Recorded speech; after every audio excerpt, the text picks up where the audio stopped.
Bonjour à tout le monde. Alors, je commence un enregistrement sur la journée d'aujourd'hui sur Scribook. Merci à ceux qui sont présents aujourd'hui.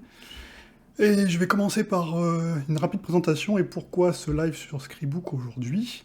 Donc moi je connais Jonathan depuis une dizaine d'années maintenant, rencontré sur les bancs d'un cours d'écriture DraftQuest, qui était organisé par l'éditeur David Meulmans à l'époque. Et voilà, 10 ans plus tard, moi j'écris toujours, et Jonathan, pendant ces 10 ans, il vous a fait ce magnifique scribook, et on a collaboré toutes ces années.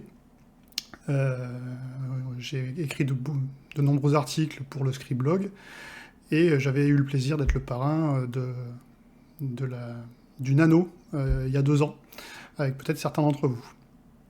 Et donc ça faisait longtemps qu'on n'avait rien fait ensemble sur le Discord, et donc c'était l'occasion un petit peu de répondre à vos différentes questions.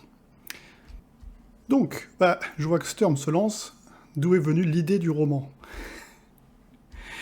Merci de poser une question sur le roman déjà. Euh, donc, qui est à l'écran, La Brume l'emportera, qui vient de sortir.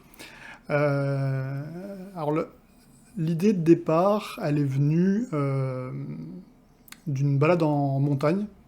Moi, je fais beaucoup de randonnées et j'avais fait une randonnée par temps un peu mauvais, très nuageux. Et vous savez, il y a ce genre de moment où vous traversez les nuages et vous montez au-dessus. Et vous vous retrouvez, alors que vous étiez par temps gris, au-dessus des nuages avec un temps radieux et une mer de nuages qui s'étend jusqu'à l'horizon. Et ça, c'était une première image, ça a été le premier déclic en disant waouh, ça c'est des super paysages, j'adore ça. Et j'aimerais bien écrire, utiliser ça dans mes romans, avoir ce genre de paysage avec une mer de nuages à perte de vue et les montagnes qui en sortent un peu comme des îles dans la mer. Et donc ça m'est venu de là au départ. Et j'ai eu l'idée d'une brume qui serait montée dans le monde, et qui aurait tout englouti et qui faisait justement une mer de nuages comme ça. Mais il a fallu beaucoup de temps pour que je trouve l'idée de qu'est-ce que c'était cette brume exactement et que ça génère ensuite l'histoire. Et donc j'ai une question de est-ce que tu peux nous parler un peu d'édition de jeux de rôle? Eh ben, avec plaisir. Euh, donc j'ai eu la chance, il y a quelques années, euh, d'être d'être contacté moi-même. Parce que bon, en fait, je suis un joueur de jeux de rôle depuis l'adolescence. Mais après, avec l'âge, euh, j'ai joué moins parce que je me consacrais justement à l'écriture plus littéraire. Et donc, je jouais tout simplement moins, j'avais mis le jeu de rôle de côté. Et puis, on a eu la chance, avec certains de mes amis, d'être contactés par les éditions Mnemos il y a quelques années. Parce que, suite à des choses que nous faisions quand nous étions adolescents et nous étions fans, en- à la fin des années 90, nous étions fans du jeu de rôle Tohan, basé sur les romans de la saga des Hommes-Dieux de Philippe Joseph Farmer. Et on avait monté une association au niveau national avec plein de gens partout en France. On allait sur les salons pour faire découvrir le jeu, etc. Et donc les éditions de Nemos, il y a quelques années, ont racheté les droits des romans de Philippe Joseph Farmer. Ils les ont réédités en une belle intégrale. Et le directeur de Mnemos est un rôliste également, Frédéric Veil. Est un créateur de jeux de rôle, un auteur de jeux de rôle. Et donc il voulait publier un nouveau jeu de rôle sur Tohan. Et l'auteur du premier jeu était très enthousiaste, mais n'avait pas du tout le temps de s'en occuper lui-même, et il a dit ah, mais il y a 20 ans, il y avait des fans qui étaient vraiment très connaisseurs du jeu, donc recontacte-les. Et donc moi et certains de mes copains d'il y a 20 ans, on a ainsi été contactés pour travailler sur le jeu de rôle Tohan. Et donc à titre personnel, ça s'est très bien passé. C'était moi qui dirigeais le projet, qui en a écrit la plus grande partie. Et en plus, c'était un projet des éditions Ludica, enfin du label Ludica, qui était c'est une association entre les éditions Mnemos et les éditions Les 12 Singes, qui sont spécialisées dans le jeu de rôle. Et du coup, j'ai travaillé avec les deux à la fois, et avec les deux à la fois, ça s'est très bien passé. Et donc, quand Toan a été terminé, chacun des deux m'a proposé d'autres missions dans le jeu de rôle. Donc, pour les 12 singes, j'ai travaillé sur la gamme Mission l'année dernière, et là, je suis en train d'écrire un gros jeu pour eux qui n'est pas encore annoncé, donc je ne peux pas encore en parler.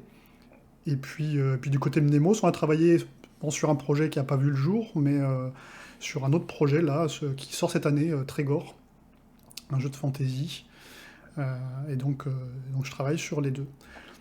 Donc est-ce que, toi qui m'as posé la question, est-ce qu'il y a quelque chose en particulier qui t'intéresse au niveau de l'édition de jeux de rôle? Est-ce que tu peux préciser ta question en particulier? Alors quand le projet aboutit pas, donc là la question c'est quand le projet aboutit pas, il se passe quoi? Parce que j'ai parlé d'un projet, effectivement, on a commencé à travailler. Alors en l'occurrence, il se passe rien, c'est-à-dire que normalement, je vous déconseille de le faire, mais ça arrive parfois, en tant qu'auteur, on peut être amené à commencer à échanger avec des gens sur un jeu, à échanger des idées, éventuellement se faire une petite réunion de travail en visio, etc. Alors qu'il n'y a pas encore de contrat qui est signé. Donc là, pour ce projet avorté, c'est ce qui s'est passé. C'est-à-dire qu'on a commencé à discuter avec l'éditeur, on a commencé à faire quelques réunions de travail avec quelques auteurs. Et donc globalement, c'est du temps qui a été perdu. C'est-à-dire que c'est aussi bien pour eux que pour moi. On a travaillé. Alors, ça n'a pas duré des mois, hein, mais on avait commencé à échanger. Et puis finalement, pour des raisons X ou Y, le projet n'a jamais vraiment démarré, donc on n'a jamais vraiment signé les contrats, et ça s'est arrêté là. Ça veut dire que le temps que j'ai passé sur ces premières réunions préparatoires a été perdu. En général, j'évite. Après, ça dépend aussi si vous connaissez les éditeurs. Derrière, justement, il m'a proposé un autre projet, et je savais que on aurait l'occasion de travailler de nouveau ensemble. Donc voilà. Mais c'est vrai qu'en général, je vous déconseille de travailler sur un projet qu'on vous a sollicité, mais où le contrat n'est pas encore signé. Et après, pour revenir au jeu de rôle, voilà, du coup, je travaille avec deux éditeurs différents, mais qui ont aussi des pratiques différentes. Donc, les 12 singes sont très connus justement pour que, quand les jeux sortent en financement participatif sur Internet, la plupart des choses sont terminées dans le projet. Ils ont cette réputation de livrer très vite parce que les jeux sont déjà en grande partie écrits. Donc là, c'est un éditeur avec lequel on travaille beaucoup en amont. Là, avec Mnemos, pour Trégor, ça a été différent. On a travaillé un petit peu en amont, mais le financement participatif, ça a été en juin l'année dernière, et le jeu sortira cette année. Donc là, on a travaillé après le financement participatif. Mais dans les deux cas, voilà, c'est des travaux sous contrat, où on me demande de faire certaines choses, avec un nombre de signes à respecter, puisque en général les éditeurs font aussi des budgets en termes de nombre de pages du livre qu'ils doivent faire. Faut pouvoir remplir les pages, mais pas en avoir trop non plus. Et puis en termes de ce qu'ils veulent, que ce soit du background d'univers, que ce soit des scénarios, que ce soit des aides de jeu. Donc, et aussi, certains jeux, je travaille quasiment en totale indépendance, c'est-à-dire que c'est moi qui ai écrit le livre tout seul.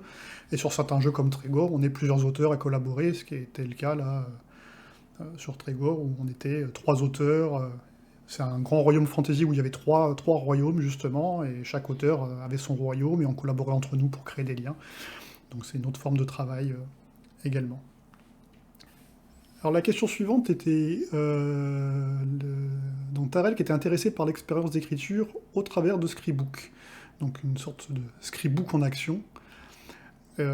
Parce que voilà, chacun peut avoir sa propre façon d'utiliser l'outil, et que ça peut être un partage.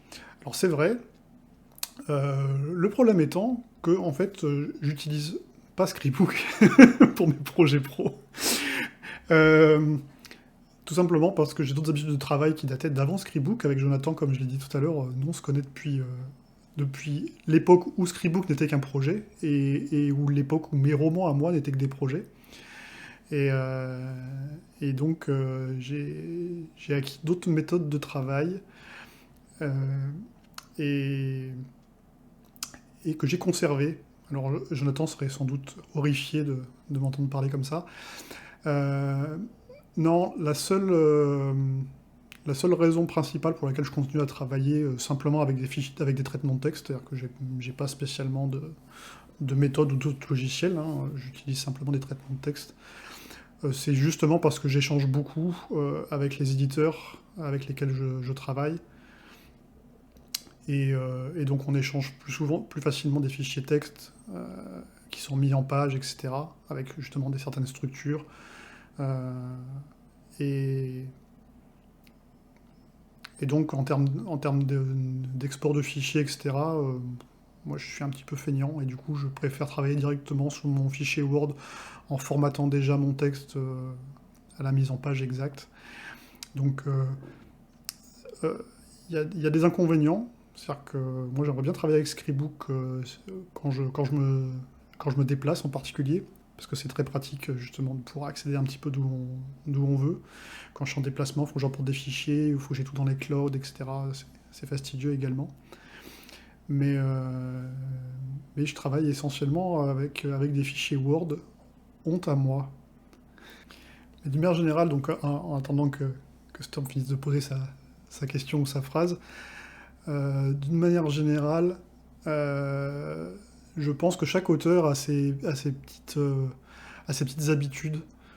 Et en tant qu'être humain, on est tous un peu piégés après dans nos habitudes. Donc quand on se met à un logiciel, on adore le logiciel et puis on a du mal à en passer à un autre. Et, et même quand c'est des mauvaises habitudes, on a un petit peu du mal. Donc régulièrement, j'ai dit à Jonathan, ah bah sur ce projet-là, j'avais commencé sur Word, je finis sur Word, mais le prochain, je mettrai à Scribook.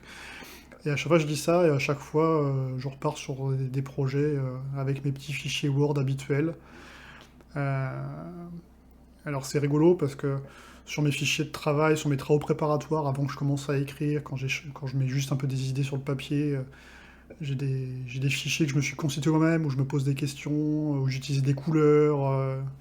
Alors j'écris des idées d'une certaine couleur, je critique mes propres idées avec une autre couleur, je réponds à ces critiques encore avec une troisième couleur, c'est très schizophrène.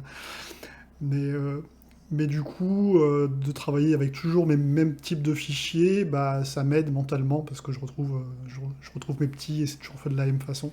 Alors il suffirait que je prenne d'autres habitudes, hein, mais, euh, mais c'est ainsi. Et puis, quand je travaille après sur un roman, par exemple, lors du premier jet, quand j'écris au tout début, je fais un fichier par chapitre.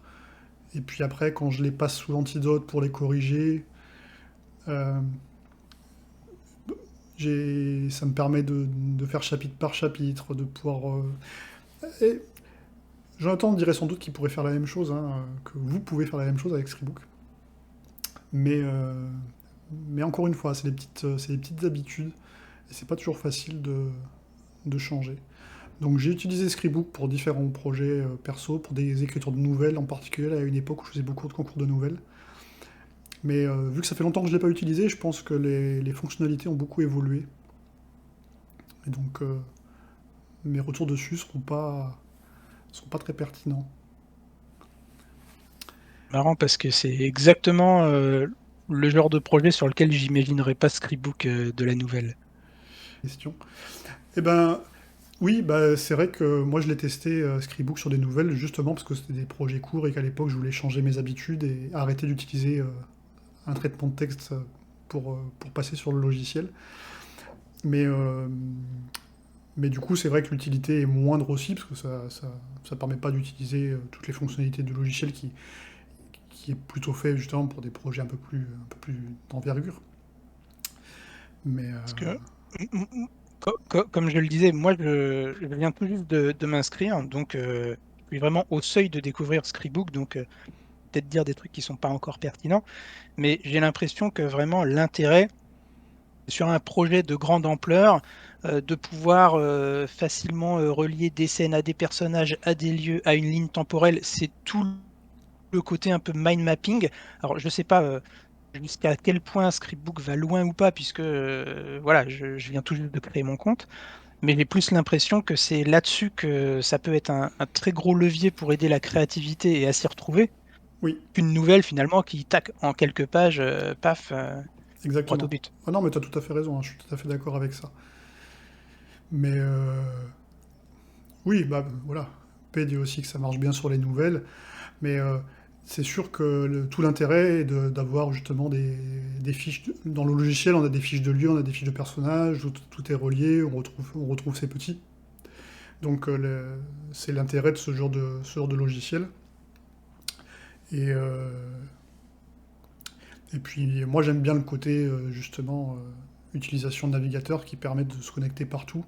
C'est-à-dire qu'à l'époque, euh, j'étais pas mal en déplacement professionnel ou choses comme ça. C'est vrai que ça permet de ne pas avoir à soucier est-ce que j'ai bien mis tous mes fichiers sur le cloud ou la vieille époque pour les plus vieux d'entre nous, d'avoir des clés USB, d'avoir tout centralisé et de pouvoir se connecter sur ces fichiers n'importe quand pour écrire, c'est super. Faut avoir Internet, quoi. Faut pas partir en randonnée aux montagnes au-dessus des mers de nuages où ça capte pas. Exactement. Voilà, P nous dit aussi qu'on peut relier donc, sur plusieurs projets, donc oui, c'est comme un cloud, mais en mieux. Oui, oui, non, mais de toute façon, c'est sûr. Et donc, et après, je te dis, on est juste piégé par nos habitudes, et plus on s'enfonce dans nos habitudes, plus on a du mal à en sortir, en fait. Et c'est vrai que là, c'est ma problématique. Et là, je suis en train de travailler sur les travaux préparatoires pour un nouveau roman, et ben, je suis reparti sur mes fichiers Word habituels. Et du coup, la réponse de P aussi me fait rebondir. Ça veut dire que on peut faire des cross-références entre romans, etc. Et que Scribook, ça permet de lier plusieurs projets comme ça, de voir tel perso, il est apparu dans tel roman, et toc, on va le retrouver ailleurs dans tel autre, ou des choses comme ça? Oui, donc P nous répond, hein, mais je crois que normalement on le voit à l'écran, j'ai dû mettre Oui, oui, on lit la le réponse, oui. Discord, voilà, donc, mais c'est vrai que les personnages ou les lieux, tu peux réutiliser des personnages et des lieux et faire des liens entre tes différents projets. Dans le multivers, quoi. Ah, Dans le multivers créatif exactement. qui est le nôtre. Et P nous dit que c'est trop bien. Ah, t'es une vendue? Non, t'es pas une vendue, t'es une fidèle. C'est les vieux de la veille. Moi, j'ai connu Jonathan alors que c'était encore qu'un projet, mais c'est vraiment faramineux de voir ce qu'il a fait depuis. Donc, longue vie à Scribook. La question suivante, c'était Storm qui me demandait, en parlant d'habitude, c'était quoi ma routine d'écriture au quotidien. Alors, j'ai pas vraiment de routine vraiment établie parce que ça va dépendre de ce que je fais. Comme je vous l'ai dit, je travaille soit sur des projets de romans, soit sur des projets de jeux de rôle, et souvent un petit peu les deux à la fois. Et même sur un roman, il y a plusieurs étapes de travail et ça va pas être toujours la même chose. Ce que je peux dire, c'est que moi je suis quelqu'un qui travaille mieux le matin. Je pense que depuis que nous sommes étudiants, on sait tous si on est plus efficace le matin ou le soir. Je sais qu'il y a des gens qui travaillent la nuit quasi exclusivement, qui sont plus efficaces le soir. Moi je suis incapable d'écrire une ligne en soirée. Donc je sais que je suis plus efficace le matin. Donc je choisis parmi mes différents projets en cours qu'est-ce qui est prioritaire en ce moment, là où il faut absolument que j'avance et que je sois le plus clair. Et j'attribue mes créneaux du matin à ces projets-là. Mais sinon, ma routine, c'est que je suis très très... j'ai des horaires très fixes. C'est-à-dire que bon, je travaille à la maison, hein, du coup, et je ne fais que ça en ce moment. Donc du coup, le matin, je me lève, je prends ma douche, enfin je prends mon petit déjeuner, je prends ma douche. Puis ensuite, je me mets devant l'écran en général vers 8 heures. Et comme à l'époque où j'étais au bureau, à 10 heures, de 10 heures à 10 heures et quart, j'ai ma pause café. Puis après, je m'arrête à midi. Puis après, je reprends à telle heure. Je continue l'après-midi. Mais ensuite, voilà, comment je travaille, ça dépend vraiment de ce que je suis en train de faire. Si je travaille sur un jeu de rôle, si je travaille sur un roman, et si je travaille sur un roman, à quelle étape j'en suis? Est-ce que je suis dans les travaux préparatoires, à l'époque où je travaille un peu mes scénarios, les personnages, etc. Parce que je suis un auteur très architecte, donc je passe beaucoup de temps en travail préparatoire avant d'écrire un roman. Ensuite, il y a l'écriture, il y a quelques mois d'écriture proprement dite du premier jet, comme on dit. Et puis après, il y a toute la phase de réécriture, de correction, etc. Et, et l'état d'esprit, il n'est pas le même, euh, parce que l'effort n'est pas exactement le même dans ce qu'on fait. Donc, mais, mais voilà, je sais pas quoi te dire en termes de Alors, routine. Oui, dis-moi. dans, dans la, dans la continuité de ce que tu viens de dire sur les différentes étapes, notamment au niveau de l'écriture, est-ce que tu vas, comment dire, faire un petit peu comme un sculpteur va faire un gros bloc, une vague forme mal dégrossie, et ensuite tu reviens, tu précises un peu, et ensuite tu reviens, et t'as des couches comme ça de plus en plus affinées, ou bien tu commences, si je reprends le, comment dire, le parallèle de la sculpture, tu commences par un œil, tu le fais super détaillé, ensuite tu passes au nez super détaillé, et ensuite tu fais de loin en loin chaque truc, mais finalisé à chaque fois. Tu vois ce que je veux dire? Je vois ce que tu veux dire. Et dans le principe des couches, moi des fois je parle de peinture, mais je pense que la sculpture c'est encore plus pertinent comme image. C'est vraiment ça. C'est-à-dire que euh, moi d'abord, si je rentre vraiment dans les détails, quand je fais mes travaux préparatoires, j'essaye, ça c'est des méthodes qui sont pas de moi, hein, je suis des bouquins de dramaturgie de base, j'essaye de résumer l'histoire que j'ai en tête en juste une phrase, ou un petit paragraphe, vraiment juste la graine, juste l'idée. Et puis après, plus ça va, plus je dégrossis le synopsis, quand je commence à travailler un peu sur les différents personnages, que je détaille mon intrigue, etc., ça devient un peu plus gros. Et puis, moi, parce que je suis pas du tout un improvisateur, il y a beaucoup d'auteurs qui aiment improviser, qui savent pas vraiment où ils vont, qui commencent à écrire. Moi, je suis vraiment incapable de ça, il me faut toute l'histoire avant de l'écrire. Mais du coup, j'ai un séquencier, enfin, quand je travaille mon scénario, je finis par avoir un espèce de séquencier scène par scène, mais mes scènes, elles sont résumées, c'est vraiment quelques lignes. Ah bah dans cette scène-là, c'est la scène où il se passe ceci. Dans cette scène-là, c'est la scène où il se passera cela. Bah là, il y aura un combat. Là, c'est la course-poursuite. Donc c'est très grossier, comme tu dis. Mais j'ai besoin d'avoir toute mon histoire de façon très grossière. Ensuite, il y a le premier jet, où là, je m'attaque à l'écriture, et là, du coup, qui apporte vraiment beaucoup plus de détails. Mais c'est pareil, comme on dit souvent, le premier jet, c'est le premier jet.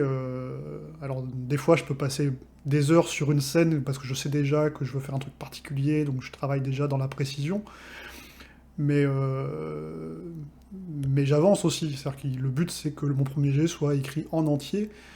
Et après, les différents travaux de réécriture, c'est exactement comme tu le décrivais, l'analogie avec la sculpture est vraiment ça. C'est un grand nombre de passes, mais des passes complètes. C'est-à-dire que je fais une révision sur le premier chapitre, et ben, je vais réviser aussi le deuxième, le troisième, et je fais une révision complète sur le livre en m'attachant à quelque chose de particulier.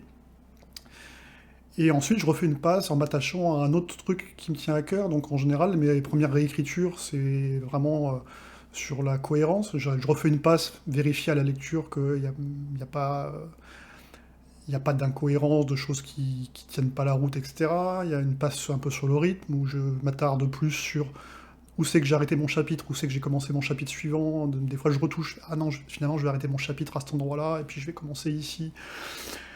Et puis après, sur les différents sujets, sur ah bah, les émotions des personnages, je refais une passe sur tout le livre, sur les émotions des personnages. Et les réécritures, c'est vraiment un grand nombre de passes où je me focalise sur un aspect particulier et où peu à peu l'image devient plus nette jusqu'à avoir un livre qui se tient bien. Et là, après, je l'envoie en général en bêta lecture pour avoir des retours des gens. Et on repart sur des réécritures, pareil, avec différents focus à chaque fois. Parce que je considère que, enfin, je sais pas les autres, hein, mais moi, j'ai du mal à me concentrer sur tout à la fois. C'est-à-dire faire une révision d'un chapitre en disant, je vais essayer de tout prendre en compte dans ce chapitre et de tout corriger. Aussi bien l'orthographe, grammaire, que l'émotion des personnages, que l'ambiance, que la cohérence, que le rythme. C'est compliqué, donc je fais, je fais plusieurs passes en me focalisant sur un aspect particulier, le respect de ma focalisation, le respect de ma narration, selon selon les différents sujets qui m'intéressent. Alors c'est passionnant, moi j'avais jamais entendu parler de ça. Bon, en même temps, je suis pas dans l'écriture depuis si longtemps. Alors, encore une fois, Ça me fait penser un petit peu. Oui, je t'en prie. c'est des process vraiment super personnels. Dès qu'on parle de process d'auteur, c'est-à-dire que dès que tu demandes à un auteur comment il s'y prend pour faire ceci ou cela, c'est éminemment personnel. C'est-à-dire que il n'y a pas de méthode d'écriture. Moi, je considère que l'écriture, c'est un truc très technique. Il y a plein de choses très techniques à apprendre en termes de dramaturgie, de gestion de narration, etc. Mais au terme de comment on s'y prend concrètement, en termes de méthode, dans quel ordre on fait les choses, comment on s'y prend, c'est très très personnel. J'ai assez peu entendu d'autres auteurs en parler comme ça, par exemple.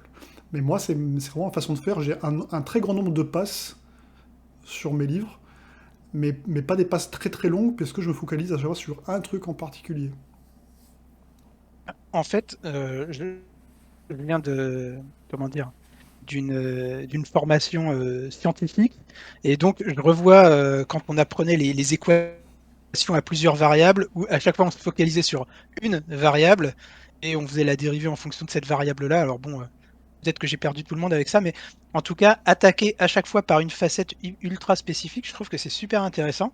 Et du coup, bah, est-ce que tu as alors, je sais pas si tu peux demander ça, si c'est légitime, mais est-ce que tu as justement la liste de toutes ces facettes par lesquelles tu passes successivement, tu filtres ton écriture?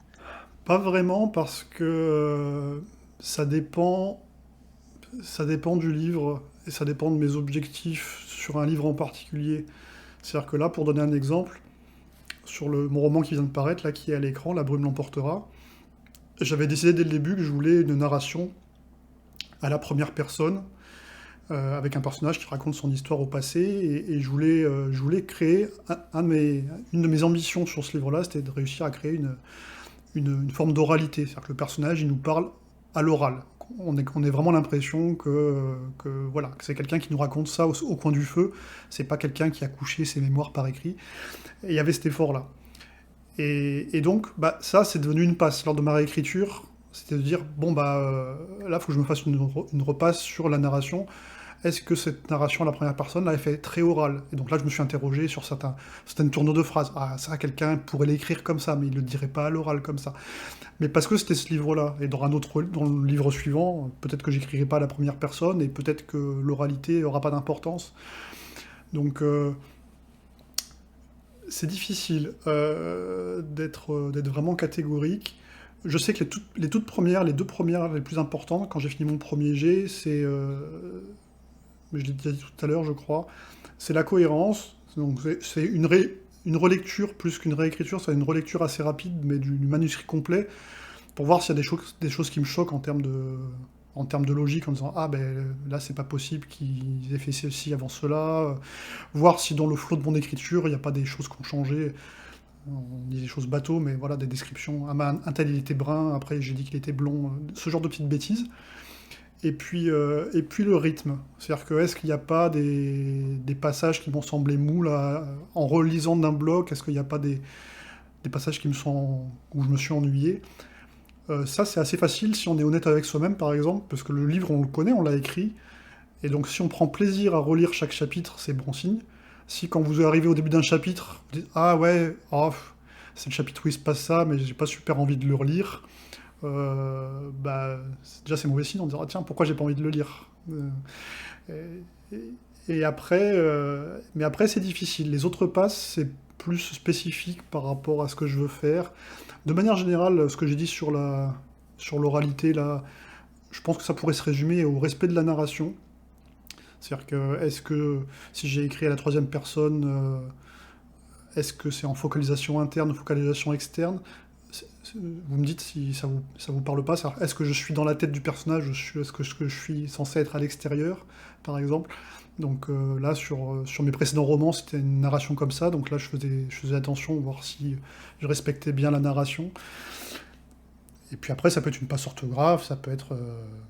Alors, Stern propose une passe sur les thématiques. Oui, ça peut être une passe sur les thématiques. Par exemple, bah, là, ce livre-là, il parle de tel et tel sujet. Eh ben, je vais relire en disant, bah tiens, comment je pourrais renforcer telle ou telle thématique. Parce que parfois on s'en rend pas compte, on rate des occasions. En disant, ah bah tiens, j'en sais rien moi. Euh, Si je veux parler de liberté, par exemple, dans mon livre, ah bah tiens, là, il y a telle scène où les deux personnages discutent, bah finalement, la discussion, elle est pas super intéressante. Tiens, comment je pourrais orienter ce dialogue en parlant de liberté? Finalement, c'est mathématique et elle apparaît pas dans ce dialogue. Moi, je suis très très thématique, et donc ça peut être intéressant d'avoir une passe thématique, mais je peux pas vraiment lister tout ça. Alors, sur le même Non, sujet, oui, vas-y. non, non, non, je repensais juste.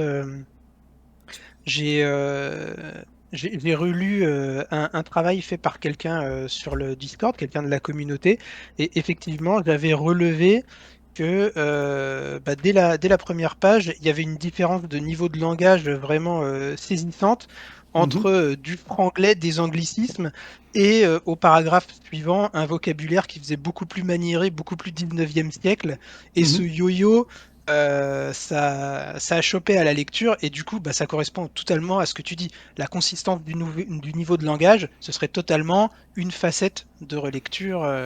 Oui, oui, oui. Et en particulier, dans les premiers chapitres, le temps que l'auteur trouve sa voix. C'est-à-dire, moi, je sais que mes premiers chapitres de livres sont toujours ceux qui me demandent le plus de travail, le plus de repasse.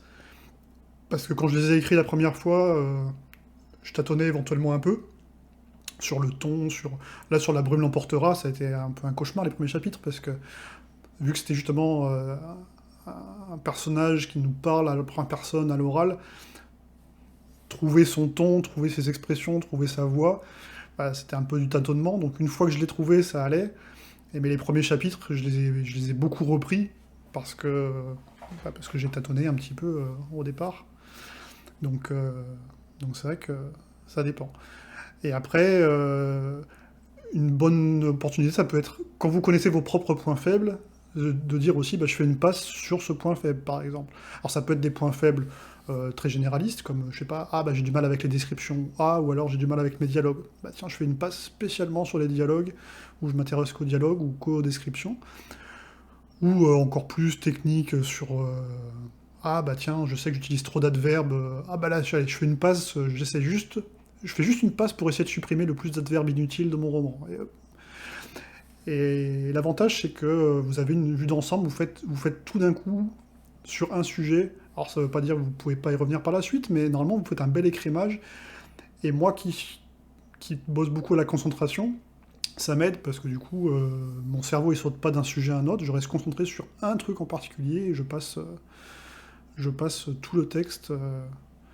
Alors ça peut être un peu fastidieux hein, de se dire je me tape tout le roman en me concentrant sur les adverbes, mais, euh, mais moi ça m'aide en tout cas, moi ça me convient. Et sur la même thématique, sur les mêmes sujets, il y a Pei qui demande si j'ai d'autres conseils de réécriture. Donc elle, donc du coup, elle a des problèmes au niveau orthographe, sur lâcher prise du premier jet. Mais oui, bah, moi, je pense qu'avec les explications que je viens de donner, c'est assez facile de comprendre pourquoi je lâche pas mal prise sur le premier jet. C'est que j'ai conscience que je ferai un grand nombre de passes derrière. C'est-à-dire qu'il y a beaucoup d'auteurs des fois qui disent ah bah il y a deux étapes, il y a le premier jet et la réécriture. Mais en fait, moi j'ai réécrit mon livre, je sais pas combien de fois, hein. Je sais pas combien de fois. J'ai même tweeté il y a pas si longtemps quand j'ai terminé mon dernier roman. Vaut mieux pas que je compte. Des fois, je me dis, ah, faudrait que je compte combien je fais de passes sur un roman, mais ça me ferait trop peur, je pense. Et, et donc, je lâche prise sur le premier jet parce que je sais que je passe beaucoup plus de temps sur la réécriture que sur le premier jet. Le premier jet, c'est vraiment juste une première étape, quoi. Et, euh, Non, et je passe beaucoup plus de temps sur ma réécriture, sur mes réécritures, que sur le premier jet. Donc c'est vrai que je lâche prise assez facilement sur le premier jet.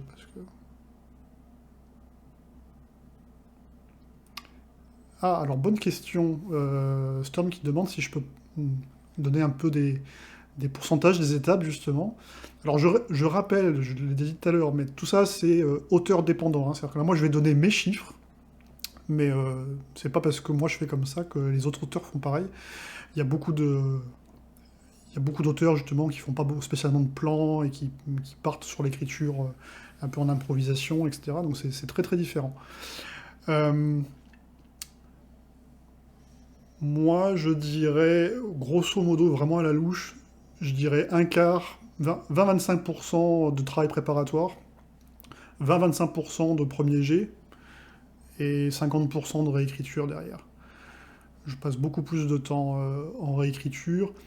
J'ai un peu deux grandes phases en plus de réécriture, c'est-à-dire il y a une première phase personnelle, c'est-à-dire quand j'ai terminé le premier jet, bah, je fais quelques passes de réécriture qui me semblent indispensables justement sur le rythme, la cohérence, divers sujets qui peuvent m'intéresser sur ce roman en particulier. Et quand le roman est prêt, je l'envoie en relecture, en bêta lecture. Et là, avec les retours de bêta lecteurs, j'ai plein de nouveaux sujets à explorer et je repars sur une nouvelle phase de réécriture qui est encore différente et qui me prend quasiment autant de temps.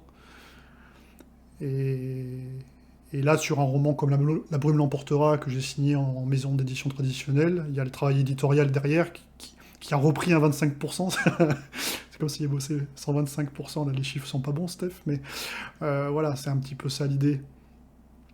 Euh, mais je sais qu'il y a des gens qui passent moins de temps sur les travaux préparatoires.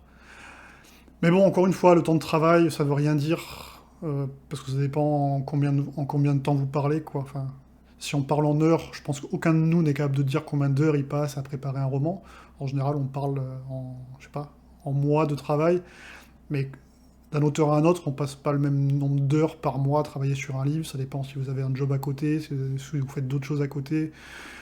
Là, sur mon prochain roman, ça fait déjà plus de 6 mois que je suis en travail préparatoire, mais pas à temps plein, quoi. J'y fais une fois de temps en temps parce que j'ai plein d'autres choses à faire. Donc, dire que j'ai passé 6 mois dessus, ça veut rien dire, en fait. Je pense que j'y passerai... Et puis si Oui, c'est un truc hyper documenté, qu'on veut ancrer dans le réel, il faut faire des recherches de fou aussi. C'est pas la oui, même chose que. oui, oui. En plus, c'est-à-dire qu'en plus, selon l'auteur et selon le livre, le travail préparatoire est pas le même. Et puis ça dépend de combien de temps vous y consacrez. C'est vrai que des fois, les gens disent: ah bah moi j'ai mis un an à écrire mon livre, et puis la personne d'après va dire: ah bah moi j'ai mis 2 ans.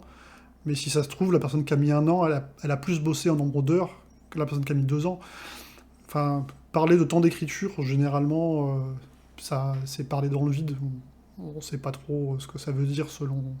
On ne connaît pas la vie des gens et tu peux pas savoir combien de temps ils ont passé à écrire quelque chose. Donc, euh, donc là, c'est Tom qui me demande, du coup, avec Mnemos, tu as eu un travail de réécriture supplémentaire. Oui, oui, oui, puisque le roman était passé chez mes bêta lecteurs, j'avais retravaillé derrière, jusqu'à avoir un manuscrit qui, moi, me convenait, et que j'ai envoyé en soumission à différentes maisons d'édition. Mais après, il y a un travail éditorial, et donc il y a eu du travail. En plus, euh, c'est un roman que je visais du coup en maison d'édition et je m'étais fixé justement une certaine taille. Donc en fait, quand j'ai terminé la première version du livre, il était beaucoup plus épais que ce que je voulais, en me disant ça va être un peu trop, je suis pas sûr que les maisons d'édition vont signer un livre si épais. Donc j'ai beaucoup travaillé à l'écrémer. Et donc j'avais 750 000 signes, je l'ai réduit de au moins 100 000 signes. Et finalement, avec Nemos, on a retravaillé sur le roman et j'ai réécrit les 100 000 signes que j'avais supprimés, je les ai réécrits. Mais pas les mêmes, forcément. Mais au fur et à mesure des retouches, finalement, le manuscrit a gonflé, gonflé. Ah, mais est-ce que tu penses que ça serait pas mieux de. Ça serait pas mieux d'expliquer ça? Ah ouais, ça serait bien. Hop, allez, une scène en plus, ou un paragraphe en plus. Et finalement, mon manuscrit a gonflé, gonflé pour devenir ça. Et puis ensuite, alors là, c'est l'avantage de travailler avec des maisons d'édition, c'est qu'après, ça passe par des pros, mais après, il y a la phase de correction, proprement dite. Donc là, orthographe, grammaire, orthotypo, qui est encore une phase à part. Et on a le soutien de professionnels dessus. Mais, euh, mais oui.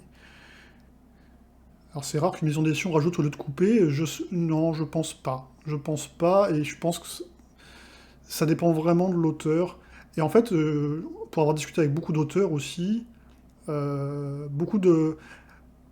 beaucoup d'auteurs, enfin, pas beaucoup d'auteurs, mais la sagesse populaire, on va dire, les conseils d'écriture qu'on entend habituellement disent que ah, bah, la réécriture, c'est surtout fait pour couper ce qu'il y a en trop.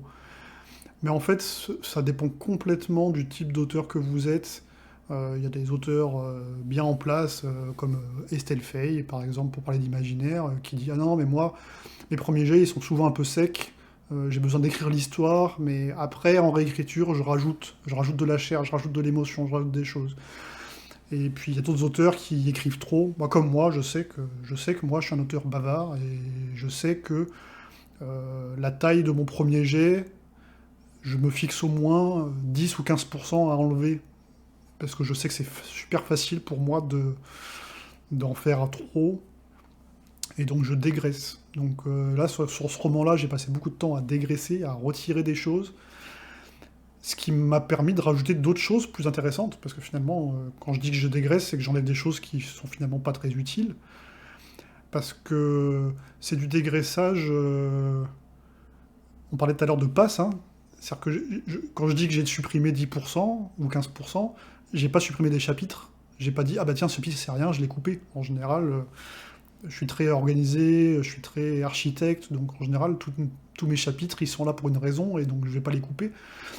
Par contre, c'est des signages que j'enlève, que j'écrème au fur et à mesure.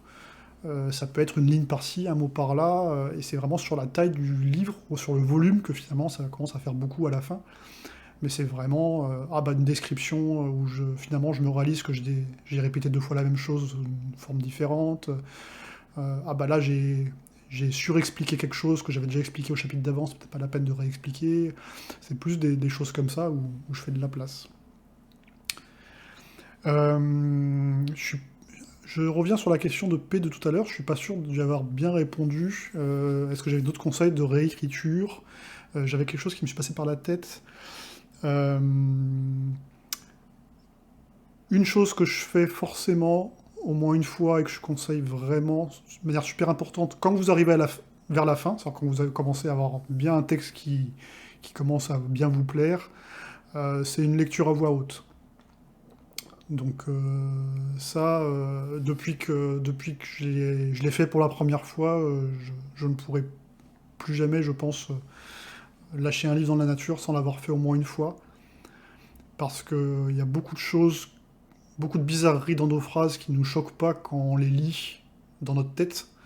Et quand vous allez essayer de les prononcer, vous allez vous voir que la phrase est bizarre, que la sonorité est bizarre, qu'il y avait des assonances ou des allitérations malheureuses que vous n'aviez pas spécialement entendues dans votre tête. Ça aide aussi pour les dialogues. Vos dialogues, vous allez vite voir s'ils sonnent un peu bébêtes quand vous allez essayer de les jouer. Alors, est-ce que je m'enregistre cette lecture à voix haute? Non, je m'enregistre pas, mais je pense que je devrais. Je pense que c'est une bonne idée de le faire. Alors, je sais que c'est horrible. En général, les gens ils détestent entendre leur propre voix. Euh, mais je pense que ça peut être salutaire de le faire. Mais de manière générale, juste le faire sans forcément. Alors, s'enregistrer, c'est peut-être très bien. Je pense que ça serait bien de le faire. Mais ne serait-ce que de le faire en s'écoutant et voir où c'est qu'on bafouille. En plus, moi j'ai des fois tendance à justement un peu bafouiller, bégayer. Et c'est un bon indicateur. Quand on lit une phrase et qu'on a buté sur un mot, moi systématiquement, quand je suis en lecture à voix haute comme ça, dès que je bute sur une phrase, dès que je bute sur un mot, dès que j'ai bégayé ou que j'ai eu du mal à lire ma phrase, je la retente pour voir, mais souvent je vais retoucher quelque chose à cet endroit-là. Et ce terme rajoute surtout pour l'oralité, et oui, c'est sûr que là, pour un livre qui était très oral, c'était vraiment quelque chose qui était important. Donc, alors c'est long, parce que quand vous avez un gros livre où vous avez un paquet d'heures de lecture, ça peut être bizarre de parler tout seul dans son bureau pendant des heures. Mais c'est important. Ça peut aider, voilà, pour éviter des phrases à rallonge, tout à fait. Euh, et oui, et puis pour plein de petites choses, pour des sonorités, on réalise pas toutes les petites choses qui peuvent nous paraître bizarres quand on relit à l'oral. par rapport à dans notre tête. Donc ça, c'est un concept de réécriture que je conseille beaucoup. Moi, c'est quelqu'un qui m'avait donné le tips il y a quelques années et maintenant je le fais systématiquement.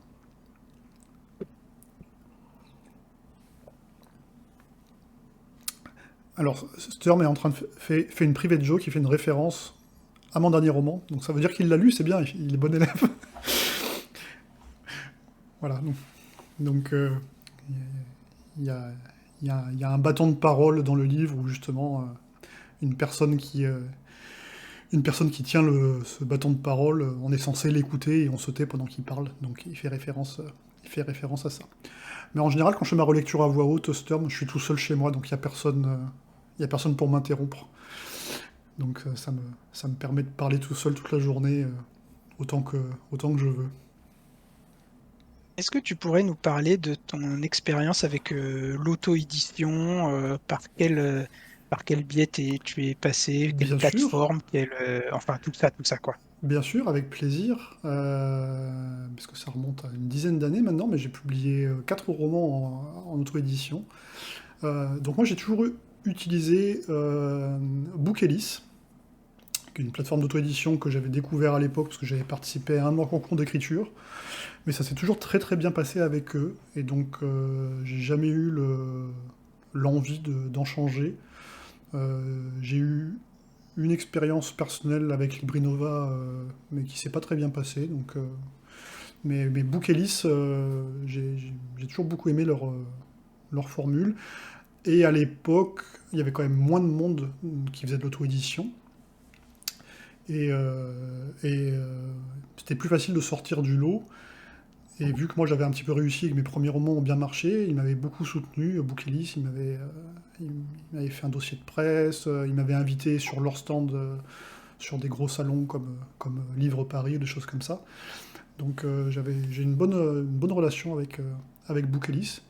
Et d'ailleurs, ils sont assez sympas. Normalement, la semaine prochaine, on publie une interview ensemble, justement, par rapport à la sortie de mon nouveau roman, qui lui n'est pas en auto-édition, mais où on revient justement dans l'interview sur mon parcours en auto-édition et au passage au traditionnel. Moi, à l'époque, j'avais choisi l'auto-édition pour 2 raisons. La première raison, c'était une forme d'impatience, c'est-à-dire que j'étais en train d'écrire une série de fantasy. Donc, j'avais pas envie d'écrire mon premier livre, de l'envoyer en soumission, d'attendre probablement 6 mois à 1 an avant qu'un éditeur me réponde, qu'on travaille dessus, etc., avant d'écrire la suite de ma série. Et j'avais envie, voilà, de pouvoir écrire mon tome 2 en ayant déjà des retours de lecteurs sur le tome 1. Voilà, c'était cette impatience-là qui m'a poussé à dire, bon, bah, allez, je passe par l'auto-édition, comme ça je finis mon tome 1, bah, je le sors, et je peux commencer à bosser sur mon tome 2, et j'aurai déjà un peu des ventes, des retours des lecteurs, voir si ça plaît ou pas, si ça vaut le coup, je continue, ce genre de choses. Donc, le premier objectif, c'était ça. Et le deuxième objectif, c'était une forme de patience, d'apprendre comment ça se passait un peu le monde de l'édition, puisque moi, je connaissais rien il y a 10 ans. Et je voulais un peu, ça m'intéressait de savoir un petit peu comment ça se passait, tout, combien ça coûte de fabriquer un livre, les circuits de distribution, bosser avec des illustrateurs pour faire une couverture. Là, je vois que Stern m'a posé une question là-dessus, j'en reparle tout à l'heure. J'avais envie de connaître un peu tous les rouages du monde de l'édition. Et bah, se lancer en auto-édition, ça demande du travail justement parce qu'on est obligé de tout faire. Mais c'est formateur et de voir un petit peu comment tout se passe. Et j'ai raconté cette anecdote déjà il n'y a pas longtemps sur une interview aussi, mais lors de mes tout premiers salons, dans des petits salons locaux, régionaux, où il y avait des auteurs qui étaient en général publiés dans des petites maisons d'édition régionales, des choses comme ça, tous ils étaient un peu à parler de leur vente, qu'ils n'étaient pas contents de leur éditeur, etc. Mais quand on discutait avec eux, je me rendais compte qu'ils n'avaient aucune notion de rien, en fait. Ils connaissaient pas du tout combien ça coûte vraiment de fabriquer un livre, les difficultés de la com. Tout ce que moi j'ai appris les années suivantes, en fait, j'ai réalisé que y a certains auteurs qui n'ont connu que l'édition traditionnelle et qui savent pas grand-chose comment ça se passe, combien une plateforme comme Amazon prend comme pourcentage sur les e-books, enfin, toutes ces petites choses qu'en en auto-éditeur, tu apprends en fait par toi-même en faisant au fur et à mesure. Euh, donc c'était cet aspect formateur qui m'intéressait et que je regrette pas. J'avais même eu finalement avec mon premier roman, parce que mon premier roman a eu la chance, même en auto-édition, de remporter un petit concours. Bah, c'était le concours justement de DraftQuest, hein, où là on s'est connus avec Jonathan, avec Sturm. Donc j'avais remporté le concours d'écriture de DraftQuest en 2015. Et donc mon premier roman a bien marché, et j'avais eu la chance, grâce à Bookelys, via des contacts, etc., d'avoir un contact avec un éditeur. Et j'avais eu une proposition, j'ai tenu dans ma main un contrat d'édition pour le Grand Automne, pour le tout premier tome. Et finalement, je me suis rappelé de pourquoi j'avais voulu faire l'auto-édition, et je me suis dit, bah non. Et j'ai tergiversé, l'éditeur l'a senti, il m'a dit, bon, je sens que tu sais pas trop ce que tu veux, donc je préfère laisser tomber. Et finalement, je me suis senti soulagé quand il m'a dit ça, et je suis resté en auto-édition en faisant toute ma série, quoi. Et je regrette pas.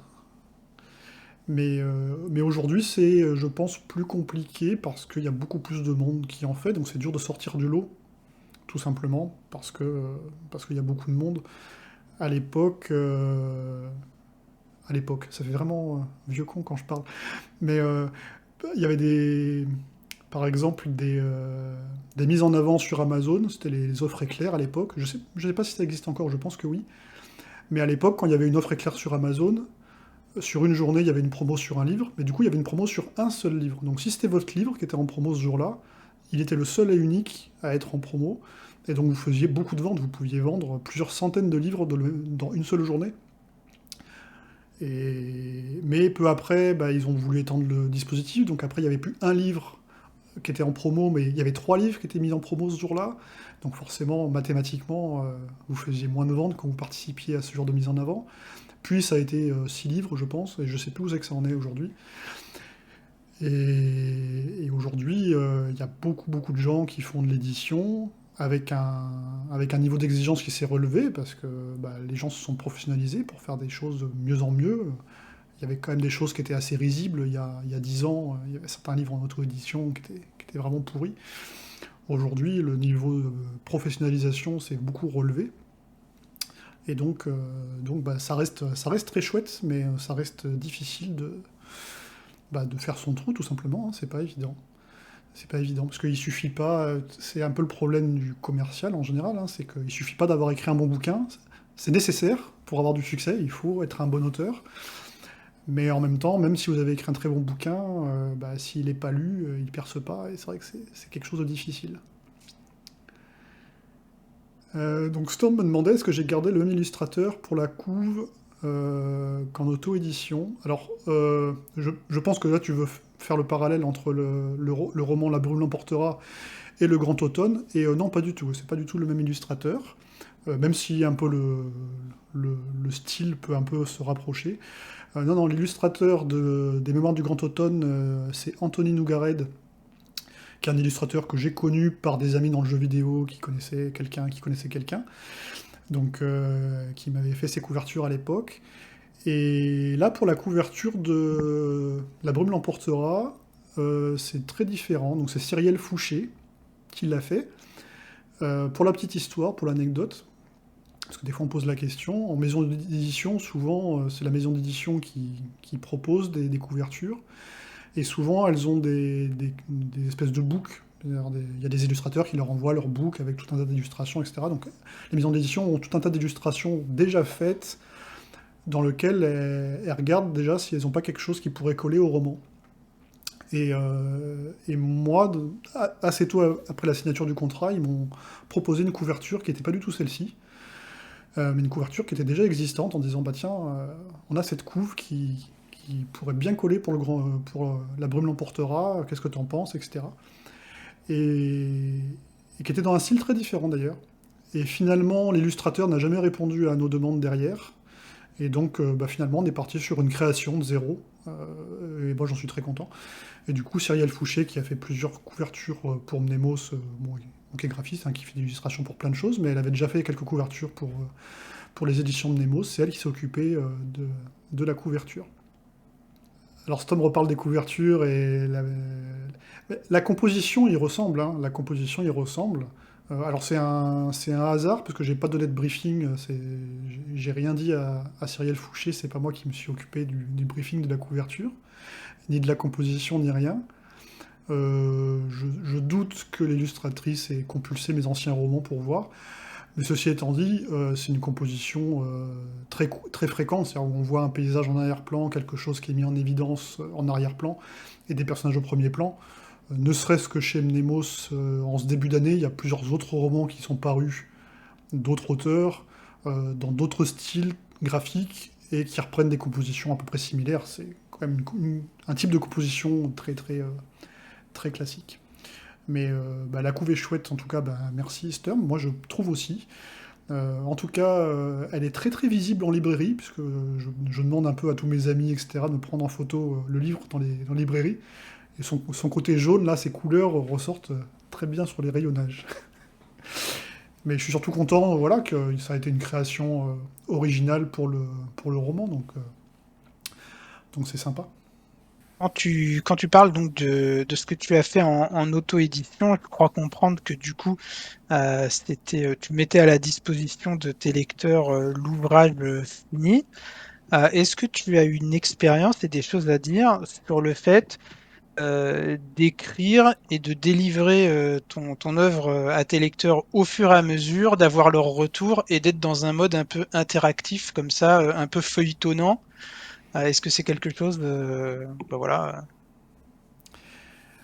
Bah, moi, c'était une volonté.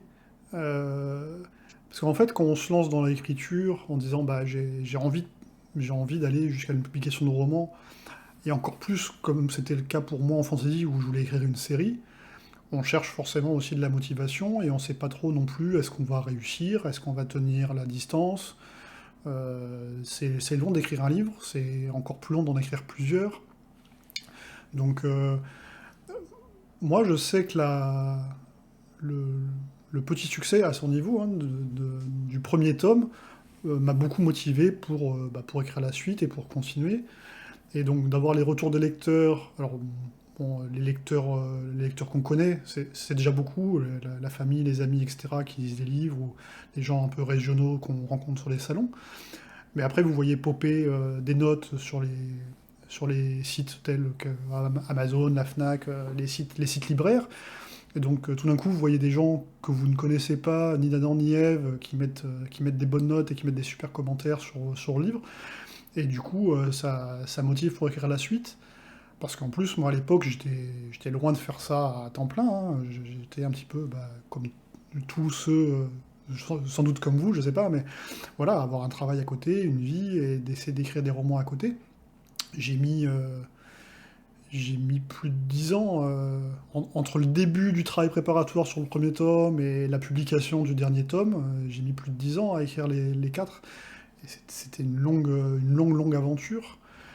Et d'avoir cette interactivité, comme tu dis, d'avoir un peu les retours des gens, les notes, etc., c'est très motivant.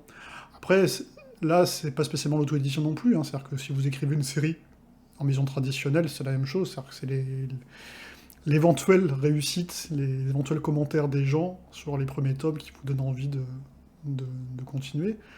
Mais c'est vrai en auto-édition, il y a une petite fierté particulière d'avoir fait tout seul, en guillemets. Et, on est obligé de se débrouiller tout seul, mais quand on arrive sur un salon, on a commandé soi-même les exemplaires pour aller sur son salon, on va sur le salon le matin avec nos cartons de livres, on s'est fait nos petites affiches nous-mêmes pendant le week-end, puis on arrive sur le salon, on s'installe, et puis il y a des gens qui viennent, et voilà, qui posent ce genre de questions, on parle du livre, on parle de la façon dont il a été fait, etc. C'est gratifiant. Et c'est vrai que c'est une expérience qui est intéressante. Et pour ça, moi, je parle toujours hein, de cet aspect expérience de l'auto-édition. Ça permet pas mal d'humilité, je pense, d'avoir eu à faire un petit peu tous les différents sous-travaux, de la mise en page, ou travaille avec l'illustrateur pour faire la couverture, parce que ça c'est pareil, dans une époque maintenant où on est avec des IA, etc., c'est important d'avoir du respect pour les illustrateurs et quelqu'un qui n'a jamais eu affaire à dire bah tiens moi j'ai mon idée dans ma tête, je voudrais que ma couverture elle ressemble à ça, et d'échanger avec l'illustrateur, lui fait quelque chose, ça nous plaît ou pas, et on travaille ensemble pour le faire, bah c'est chouette. Là aujourd'hui je suis très content d'avoir le soutien de Nemos qui s'est occupé, voilà, qui s'est occupé de la couverture, qui s'est occupé de choses, on parlait de la correction, il y a plein de professionnels qui interviennent sur le livre et moi, me dégagent et me soulagent. Mais de l'avoir fait moi-même sur mes précédents romans, eh ben, ça reste quelque chose de très agréable et formateur. Et donc, c'est vrai qu'aujourd'hui, accéder à l'édition traditionnelle, c'est pas simple, parce qu'il n'y a pas beaucoup de...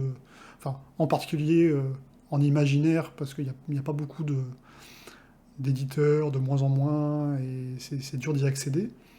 Mais du coup, l'auto-édition, c'est un parcours qui est intéressant si on a le courage de rentrer dedans, hein. C'est pas facile non plus. Alors, avant d'embrayer sur la question de Sturm qui passe vraiment sur quelque chose d'autre, Oui, donc ce côté, l'interactivité que tu disais, donc c'était vraiment entre chaque épisode de ta série, donc en fait la granularité du temps d'écriture et du temps de retour, c'était vraiment l'unité, c'était le roman. C'était pas en cours de roman où tu partageais tes chapitres en cours d'écriture ou ce genre de choses, de ce que je comprends. non, tout à fait. Alors c'est vrai que tu as raison d'en parler, parce que je sais qu'il y a des gens qui écrivent par exemple sur des sites de type Wattpad ou des choses comme ça, où la publication se fait un petit peu en continu ou au fur et à mesure. Euh, je ne sais pas comment ça se passe ici sur Scribook. C'est possible aussi que certains d'entre vous échangent des chapitres, des relectures, alors que les livres ne sont pas terminés. Donc là, c'est pareil, il n'y a pas de bonne ou mauvaise méthode, c'est très auteur dépendant. Mais moi, je peux pas. Enfin, j'ai une vision globale de mon livre, je suis encore une fois très architecte, et je recherche pas d'avis tant que mon livre n'est pas fini. C'est-à-dire que moi, mes premières personnes qui entendent parler de mon livre et qui peuvent lire moindre ligne, c'est les bêta-lecteurs. C'est-à-dire que j'ai déjà fini le premier jet, et même plus loin que ça, c'est-à-dire j'ai fini ma première réécriture. C'est-à-dire que moi, j'ai du mal à faire lire mon livre tant que, pour moi, il n'est pas dans une version que j'estime lisible, on va dire. Et je fais pas lire quelques chapitres pour demander aux gens ce qu'ils en ont pensé.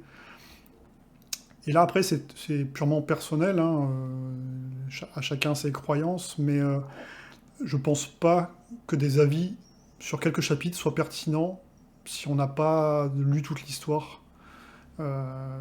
Des fois, j'ai eu beaucoup de... Vu que je tiens un blog aussi, qui est pas mal lu, etc., j'ai souvent des auteurs qui viennent vers moi en disant «Ah, est-ce que tu peux me relire mes premiers chapitres pour me dire si c'est bien?»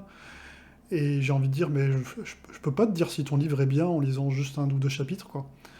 Et il y a tellement de sujets possibles qu'on peut aborder, les différentes passes dont on parlait tout à l'heure, que moi, pour jauger une histoire, j'ai besoin de la lire en entier. Et là, éventuellement, à la fin de l'histoire, on peut comprendre éventuellement un choix de narration qui nous paraissait bizarre au premier chapitre, ou des choses comme ça. Et là, on peut faire une critique qui est plus globale en disant «Ah bah ok, maintenant que je vois où c'est que tu veux en venir, maintenant que je connais ta fin, etc., ah bah je commencerai pas par ça au premier chapitre, par exemple.» Mais moi, j'ai du mal avec ce genre de critique chapitre par chapitre. Mais alors, voilà, il y a P qui dit ça peut aider sur le manque de confiance et de motivation. Oui, tout à fait.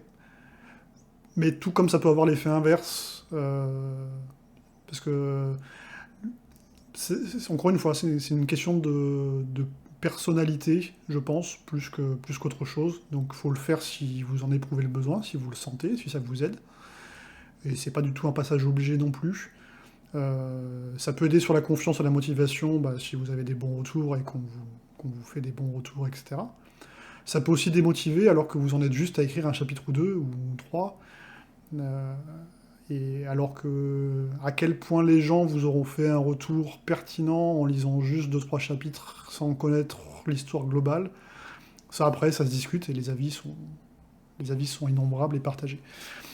Donc, Alors, en l'occurrence, je pensais à un mode d'écriture feuilletonnante, c'est-à-dire pas juste livrer un échantillon, mais véritablement se lancer, ce qui doit être un sacré challenge parce qu'on travaille un peu sans filet, mais aller du chapitre 1 jusqu'au chapitre final. Alors, ce qui cadre pas du tout avec ta pratique, hein, on l'a Non, bien compris. pas du tout avec la mienne, mais je connais des auteurs qui bossent un petit peu comme ça, ou d'ailleurs il y a certaines séries littéraires ces dernières années, il y a eu un peu un retour de ce genre d'histoire aussi, avec, je sais pas si vous connaissez, il y a une application, alors elle s'appelait Rocambole, je crois que ça a changé, c'est Vivlio maintenant, qui a sorti justement une application pour lire sur téléphone, et avec un mode feuilletonnant, c'est-à-dire qu'en fait c'est même pas des chapitres, c'est des petites sous-parties qui sont calculées, mesurées pour être lues, pour avoir une unité de lecture de 5-10 minutes, pour pouvoir lire dans les transports en commun, et d'avoir un peu, se retrouver la vieille ambiance des pulps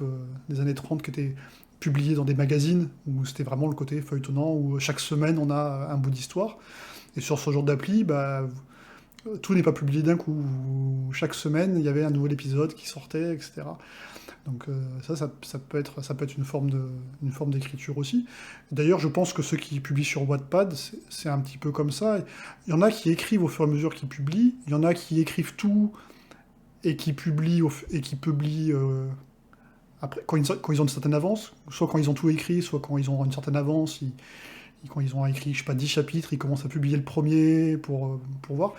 Là, ça dépend vraiment beaucoup de vous, de votre besoin sur d'éventuels retours, d'à quel point vous avez envie de cette interaction dans la création. Euh, Moi, je suis un créateur très égoïste, c'est-à-dire que moi, j'ai mon idée, j'ai mon histoire. J'ai pas spécialement envie que les gens viennent y participer, viennent me donner des idées, viennent me suggérer des péripéties. C'est vraiment pas mon truc du tout à moi.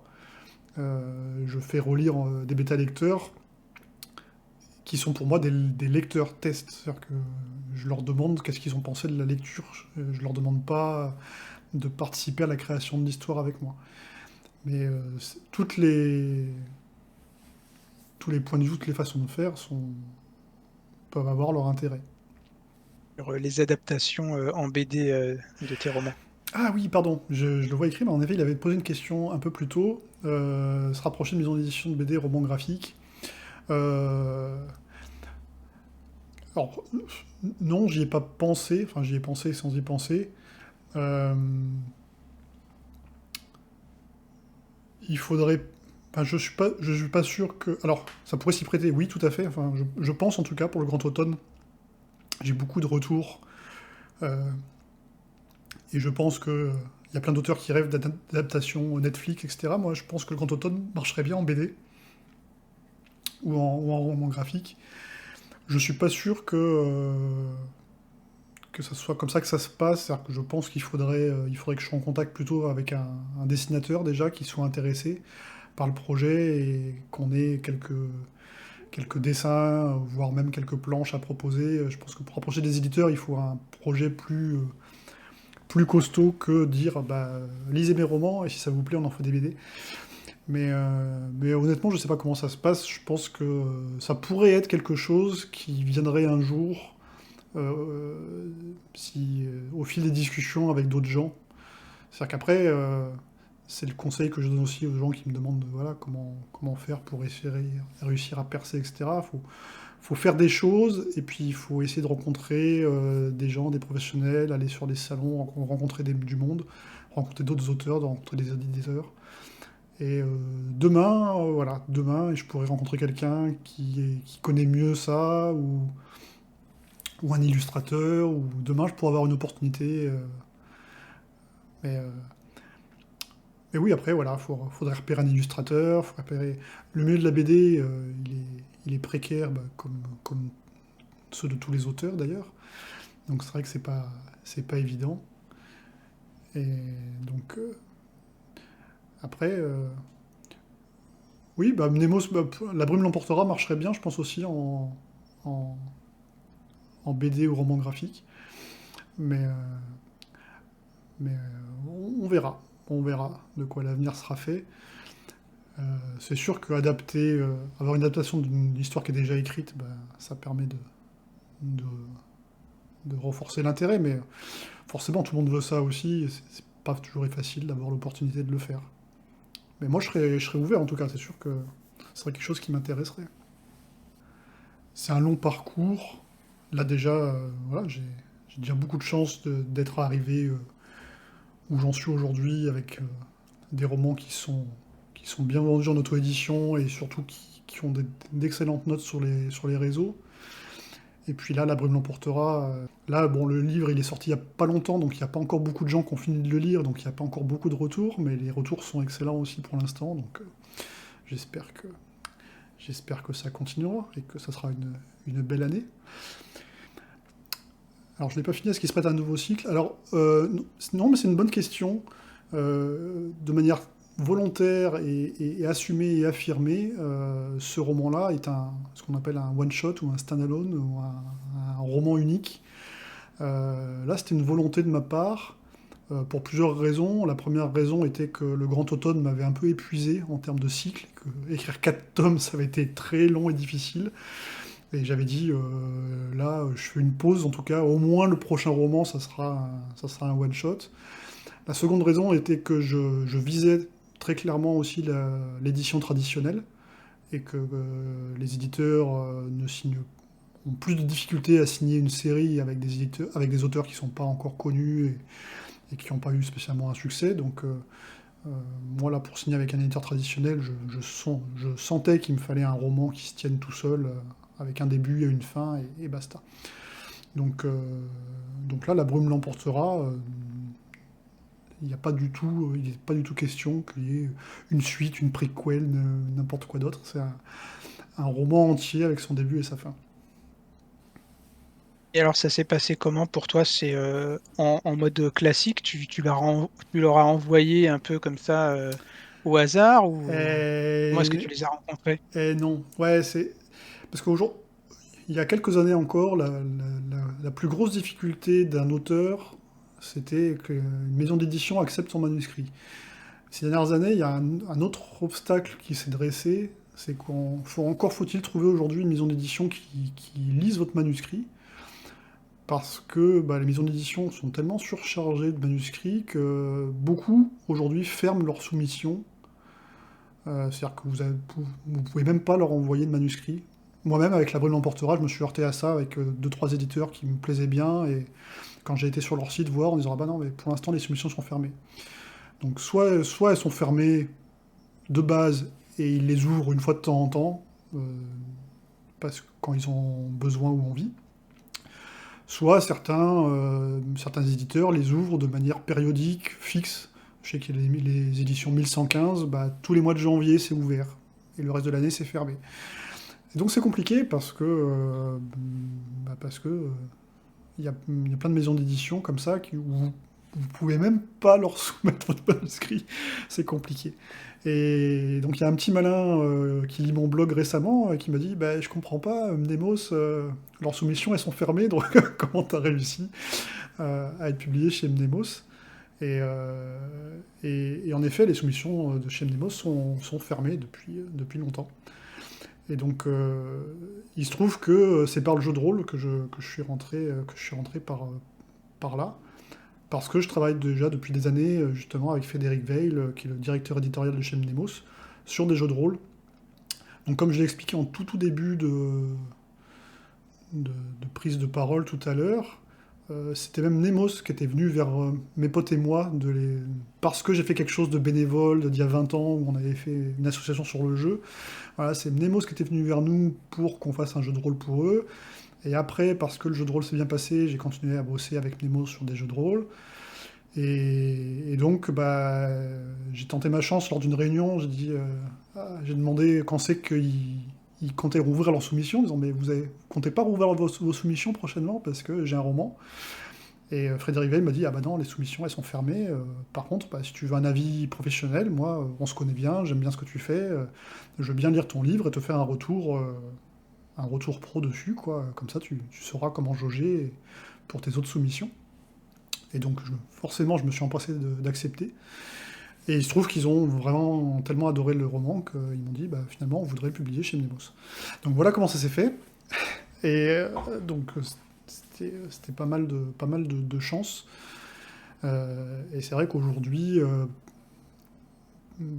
quelqu'un qui voudrait faire la même chose et qui me dirait je voudrais soumettre chez Mnemos, c'est compliqué parce que beaucoup de maisons d'édition, surtout un peu en vue et qui ont une belle image, elles ont déjà, souvent elles publient déjà des traductions d'un côté, ensuite elles publient des auteurs qui sont déjà de la maison, qui ont déjà publié un ou deux romans ou trois, et donc il reste une toute petite place pour des nouveaux auteurs. Et souvent, ces places-là sont prises par justement des contacts, des gens rencontrés sur les salons, des gens rencontrés à droite à gauche, des connaissances. C'est un peu comme dans tous les métiers, hein, c'est les connaissances qui jouent beaucoup. Et donc aujourd'hui, dans certaines branches, les soumissions ordinaires marchent encore peut-être, mais je pense de moins en moins. Et dans l'imaginaire, faut surveiller les maisons d'édition qui vous intéressent pour voir déjà si leurs soumissions sont ouvertes ou pas. Et en général, quand elles ne le sont pas, ils les ouvrent soit à intervalles réguliers, soit à intervalles pas réguliers, mais ils annoncent à ce moment-là sur les réseaux sociaux. Donc là, il faut les suivre, il faut suivre les maisons qui vous intéressent et qui vont vous dire attention, là le mois prochain, je sais pas, au mois de mars ou au mois d'avril, on ouvre nos soumissions de telle date à telle date. Souvent, en plus, quand ils ouvrent les soumissions pour une durée limitée, ils précisent ce qu'ils cherchent en disant on cherche tel genre de roman en ce moment, des choses soit qui sont dans leur tendance ou dans leur ligne éditoriale, etc.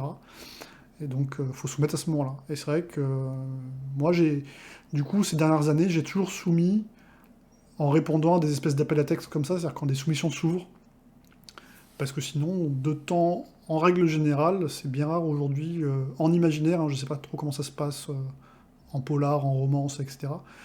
Mais en imaginaire, beaucoup de soumissions sont fermées à l'année. Donc c'est pas simple. En attendant, je vois que Sturm m'a demandé si je suis passé sur un nouveau projet, toujours en lien avec la nature. Oh oui, plus que jamais. Donc là, actuellement, je bosse. Là, j'ai un jeu de rôle, un gros contrat de jeu de rôle qui m'occupe depuis plus d'un an et là qui m'occupe encore pas mal, mais que je voudrais boucler au mois de mars parce que c'était un long truc et c'est pareil, je commence à arriver à la fin, j'en ai un peu marre. Mais donc là, j'ai un gros jeu de rôle en cours, mais en termes de roman, oui, je suis actuellement sur les travaux préparatoires. Oui, c'est ça. On est au mois de mars, donc je voudrais le terminer ce mois-ci, le jeu de rôle. C'est ma priorité actuelle. Et donc, tu parlais de routine d'écriture. Aujourd'hui, j'ai un espèce de quota que je me suis imposé par semaine là, sur ce jeu de rôle, que j'ai décliné par jour. Donc chaque jour, je bosse dessus. Si j'atteins mon quota, je m'autorise à bosser sur les préparatifs de mon prochain roman. Et si j'ai pas atteint ce quota, je continue à bosser. Donc, donc j'ai un petit peu du mal à avancer sur le jeu de rôle. J'avance, mais vraiment à l'arraché. Donc j'ai pas beaucoup de temps à accorder au roman. Mais oui, je bosse sur un nouveau projet qui aura plus une vibe, qui va plus ressembler au Grand Automne que, qu'à la Brume, qui sera très forestière et qui est très inspirée par la Laponie. Donc je sais pas si vous le savez tous, je sais que Sturm le sait, mais moi je vis pas en France, hein, je suis expatrié, je vis en Finlande. Et donc, lors de mes randonnées, de mes voyages en Finlande, j'ai vraiment adoré la région, le pays. De nouveau, ça a été ce truc-là qui m'a fait tilt, en fait, hein, de voir des paysages, etc. Comme la brume l'emportera, c'était une randonnée qui m'avait donné le déclic. Là, c'est pareil. Et, euh, et donc, je suis intéressé par ça. Et en général, en fantasy, dès qu'on parle de fantasy un peu nordique, scandinave, c'est un peu toujours les mêmes choses qu'on revoit. C'est toujours de la mythologie nordique, orientée viking, des choses comme ça. Et du coup, moi, j'ai envie de faire des choses vraiment très différentes parce que moi, je suis beaucoup plus intéressé par les peuplades samé qui vivent donc en Laponie. Et donc, c'est des éleveurs de rennes en pleine nature. Et donc, je suis en plein là-dedans. Je viens de terminer la lecture d'un gros roman autobiographique d'un Lapon, justement, qui s'appelle Anta, Mémoire d'un Lapon. Donc, je suis en plein dans ces préparatifs-là, avec un croisement entre la Laponie Et puis d'autres inspirations personnelles. On n'en a pas parlé ce soir, mais je, je regarde beaucoup d'animés aussi. J'aime bien tout ce qui est manga, japanimation, etc. Donc avec des inspirations. Dans le Grand Automne, il y avait clairement une inspiration Princesse Mononoke, très trucs avec la nature. Et si certains d'entre vous connaissent, là il y a une grosse inspiration du manga Mushishi pour le prochain projet. Donc voilà. Voilà pour le prochain roman qui devrait être, je pense, un diptyque, donc 2 romans en fait. Une histoire en 2 parties. C'est le projet actuellement et que j'espère commencer à écrire pour de vrai début avril. Je commence à avoir un premier tome, avoir une scénarisation du premier tome qui commence à ressembler à quelque chose.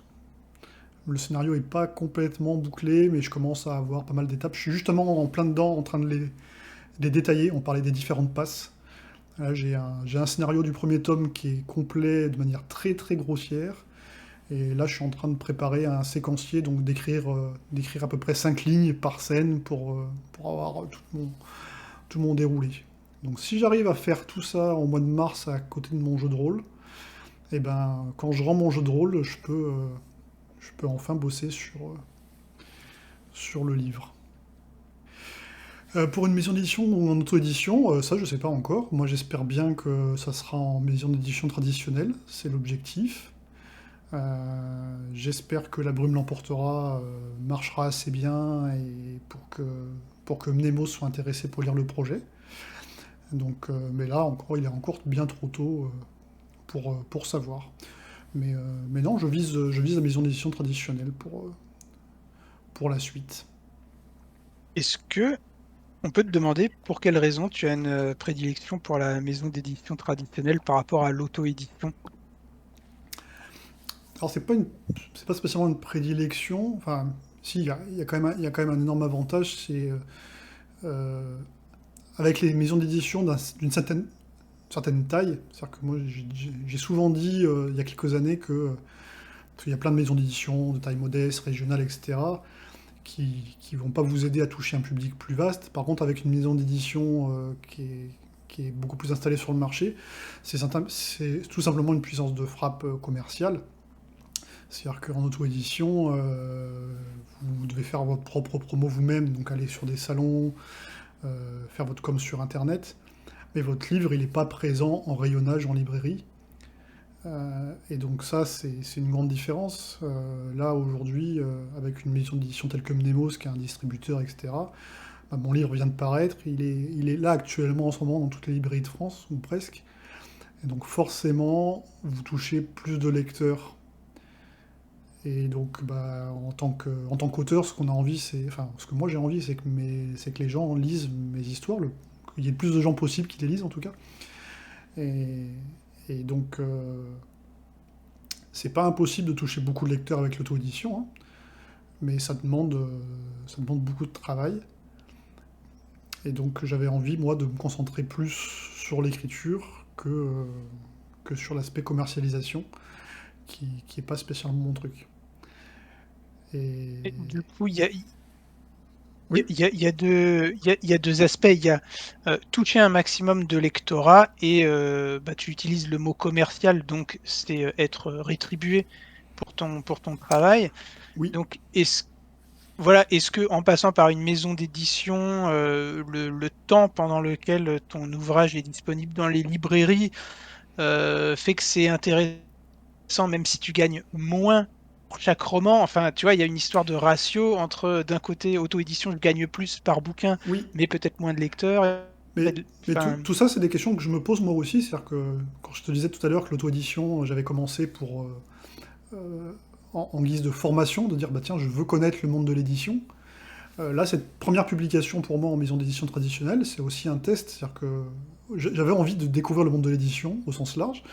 Donc là, passer à l'édition traditionnelle, c'est aussi une autre forme de dire ah bah je veux connaître ce que c'est d'éditer en maison traditionnelle. Je veux savoir comment ça se passe, la phase éditoriale avec un éditeur. Je veux savoir comment ça se passe la sortie, la promotion. Et tout ça, c'est des découvertes.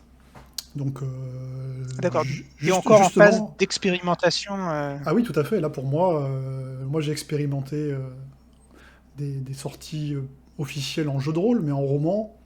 Là, l'intérêt pour moi, ça va être justement de comparer la sortie de La Brume l'emportera en termes de chiffre de vente, en termes de montant, de rétribution, etc. Après un an ou deux d'exploitation, et de voir par rapport à l'auto-édition quelle a été la différence. Même si après, c'est compliqué de comparer des livres qui sont sortis en auto-édition il y a maintenant des années, il y a 5 10 ans, avec un livre qui sort aujourd'hui. Donc, faut, toute proportion gardée, il faut comparer ce qui est comparable. Mais mais aujourd'hui, les questions que tu me poses, elles sont pertinentes, mais je me les pose aussi, et je vais te dire, bah, on en reparle dans un an ou deux, et je te dirai justement si je trouve que l'un est plus intéressant que l'autre. Mais Stern me dit que je dois avoir un plus gros tirage. Oui, c'est-à-dire que là, clairement, la brume l'emportera. Alors, on a fait un tirage, ça veut pas dire qu'il va être vendu, hein. Mais on a fait un premier tirage qui est largement supérieur à mes ventes de mes précédents romans. Donc après, il faut encore qu'il s'écoule, hein. Mais parce que vous êtes en librairie et que vous avez la force de frappe d'un gros éditeur, vous vendez plus. Mais après, là, j'ai juste beaucoup de chance aussi d'être dans une maison d'édition aussi belle et réputée comme Nemos. Après, il y a plein de maisons d'édition qui n'ont pas non plus la même puissance de frappe commerciale, la même visibilité sur Internet, etc. Donc là, je suis juste très chanceux à ce niveau-là. Donc Stern me dit, ça ne veut pas dire qu'il n'y aura qu'un seul tirage. Non, en général, on fait un tirage, on fait un premier tirage en pensant qu'il devrait s'écouler. Et après, s'il s'écoule en entier, bah, il y a un retirage qui est toujours une très bonne nouvelle quand l'éditeur t'envoie un petit mail pour dire, ah, au fait, on réimprime, bah, ça veut dire que ton premier tirage, il a été écoulé et c'est cool. Mais en général, là, pour la sortie, les libraires commandent un certain nombre d'exemplaires, mais s'ils les vendent pas, ils les retournent après à l'éditeur. Donc, c'est pas des ventes fermes tant que les gens les ont pas achetés. Alors, c'est indiscret. Non, on est sur du 10%. En général, c'est presque standard, on va dire, dans l'édition traditionnelle. Non, il n'y a pas de clause de préférence sur mon contrat. Donc pour ceux qui se poseraient la question, les clauses de préférence, je sais pas si ça se fait encore beaucoup. Mais donc oui, les clauses de préférence, c'est la clause qui dit que si vous écrivez un nouveau livre, vous êtes obligé de le présenter à votre éditeur précédent avant de le présenter à d'autres. Là, c'est pas le cas, hein. Non, après, là, je sais pas. Moi actuellement, ça se passe très très bien avec l'équipe de Mnemos, avec la sortie de ce livre. Donc si ça continue de très très bien se passer, il est évident que je proposerai mon roman suivant à Mnemos.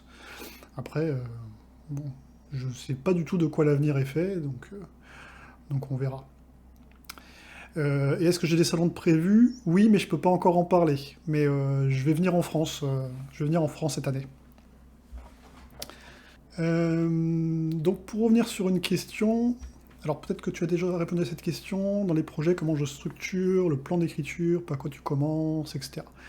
Alors on a évoqué ce genre de sujet, mais sans répondre précisément à cette question. Donc, alors je suis un auteur très structurel, donc comment je structure mon plan? Euh, alors c'est compliqué parce que chaque roman est différent en termes de structure, mais pour parler de comment je conçois, comment je réfléchis à la structure justement, moi je suis un auteur qui travaille avec des méthodes assez classiques, et je cite toujours, parce que moi ça me convient, le guide d'écriture L'anatomie du scénario de John Truby, qui est un livre américain qui est souvent conseillé aux jeunes auteurs. Il y en a plein d'autres, hein, mais moi, quand j'ai lu celui-ci, j'ai trouvé que ça me convenait bien, parce qu'il ne propose pas des étapes de récit formatées, mais il propose des étapes de travail. Donc, lui, il propose 22 étapes de travail en disant bah, réfléchissez à ceci, réfléchissez à cela, et au fur et à mesure, on monte son histoire. Et j'aime bien aussi parce que par rapport à d'autres livres de dramaturgie que j'ai vus, il met vraiment les personnages et la thématique au cœur du récit. En fait, il met la thématique au cœur du récit, ce qui est vraiment mon truc, un truc qui me tient à cœur. C'est-à-dire que je pars toujours, moi, d'une thématique, et ensuite on développe des personnages qui sont liés à la thématique, et on développe une intrigue qui est liée à la thématique.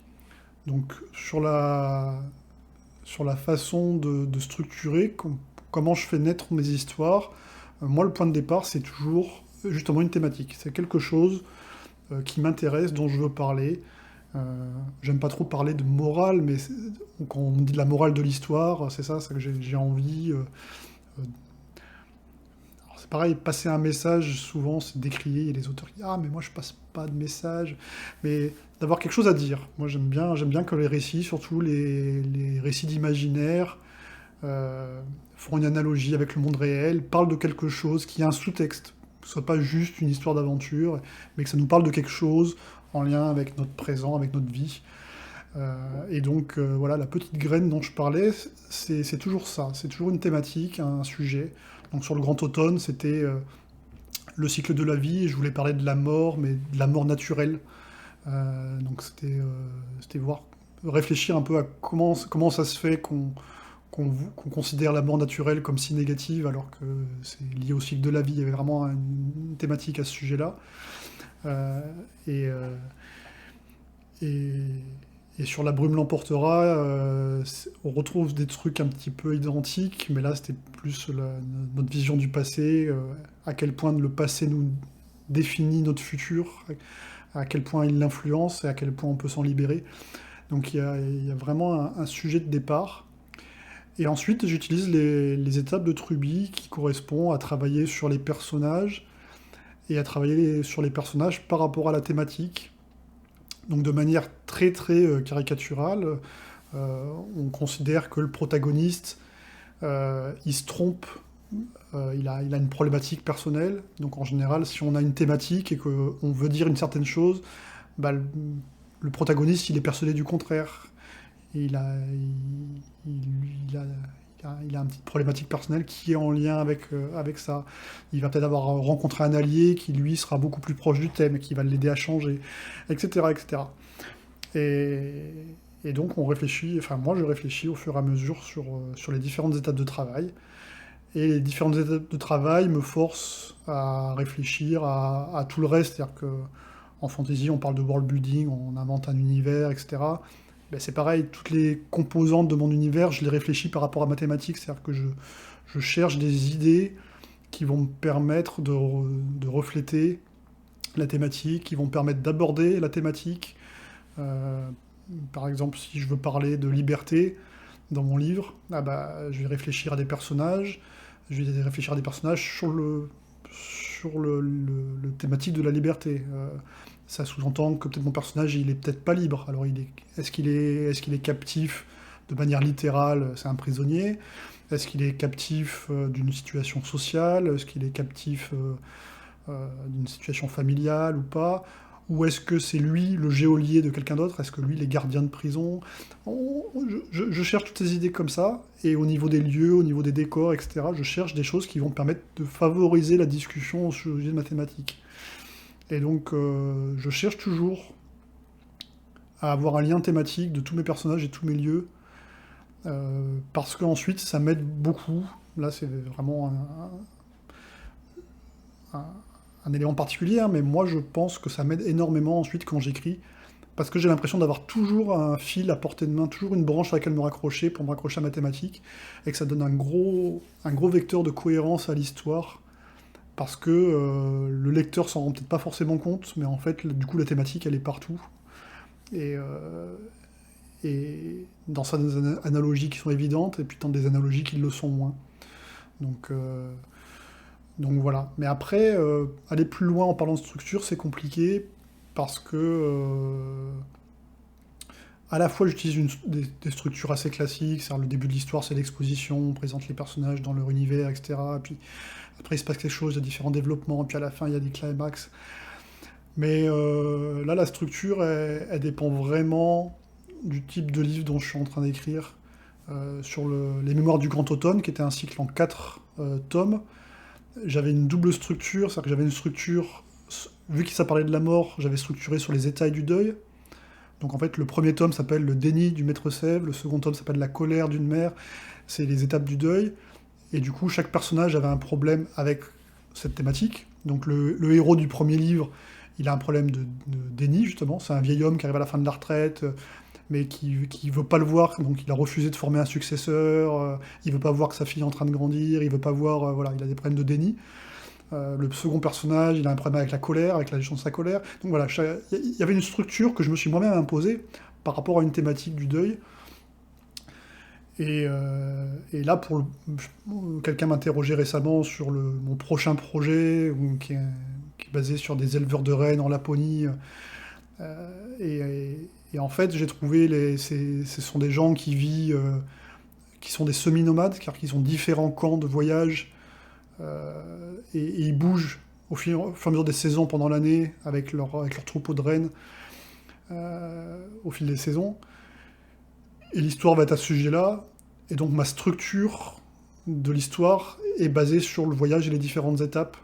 Et donc je m'impose une structure qui va être le reflet du voyage et des étapes. Donc après, la structure, ça dépend tellement du type d'histoire. J'espère t'avoir aidé. C'est toujours difficile quand je fais des sessions de questions-réponses, parce que j'espère vous aider par mes réponses, et en même temps, à chaque fois que je réponds, je suis pas sûr de vous avoir beaucoup aidé. Mais je l'espère. Alors les éleveurs de rennes, justement, surtout il y a longtemps, hein, bon, ça a un petit peu changé, mais là je lisais des biographies qui se passent il y a un siècle et demi en Laponie, et les éleveurs de rennes étaient réunis sous forme de ce qu'ils appellent des citas. Et les citas, c'était des regroupements communautaires, mais généralement pas énormes, et souvent familiaux, ou de familles plus ou moins étendues. C'est-à-dire que les frères, les sœurs, les cousins, famille au sens large, ça pouvait aller jusqu'à 10, 15 personnes, 20 personnes, et qui vivaient ensemble, et qui voyageaient ensemble. Et donc là, les protagonistes et les héros du prochain roman, ça sera une famille. Je vais gérer justement une famille d'éleveurs de rennes avec le troupeau. Et donc, ça sera un voyage avec la famille. Et donc là, je m'impose moi aussi là un challenge, encore une fois, de narration. C'est-à-dire que là, ça sera un récit choral, comme on dit, donc avec des changements de point de vue de personnages pour refléter les différents personnages de la famille, etc., au fur et à mesure du voyage. Donc on verra. Est-ce que quelqu'un a une ultime question avant que je vous dise au revoir? Pain au chocolat ou chocolatine. Moi, j'ai vécu dans le sud-est, et là-bas, on dit pain au chocolat. Mais maintenant, je vis en Finlande, et je n'ai ni l'un ni l'autre. Maintenant, je mange des brioches qu'on appelle ici les poulla. Alors, question sur les IA, c'est une question très intéressante, on aurait pu la développer. J'utilise pas du tout d'IA, je ne pense pas en utiliser. J'ai testé par curiosité, voir un petit peu comment ça pouvait se passer dans le cadre dans le contexte de l'écriture. J'ai bien compris la question. J'avais utilisé un peu ChatGPT pour voir un petit peu, pour m'intéresser déjà, pour voir un petit peu ce qui se faisait, qu'est-ce que ça pouvait faire. Et puis dans un contexte littéraire, j'ai toujours été assez dubitatif. Dans un contexte d'aide à l'écriture pour du jeu de rôle, du background, etc., je me dis tiens, allez, peut-être que ça pourrait m'aider. Je regarde un petit peu comment ça marche. Personnellement, j'ai jamais réussi à trouver quelque chose qui m'intéresse en fait. Je sais pas quoi en faire de l'IA, je sais pas quoi lui demander, je sais pas.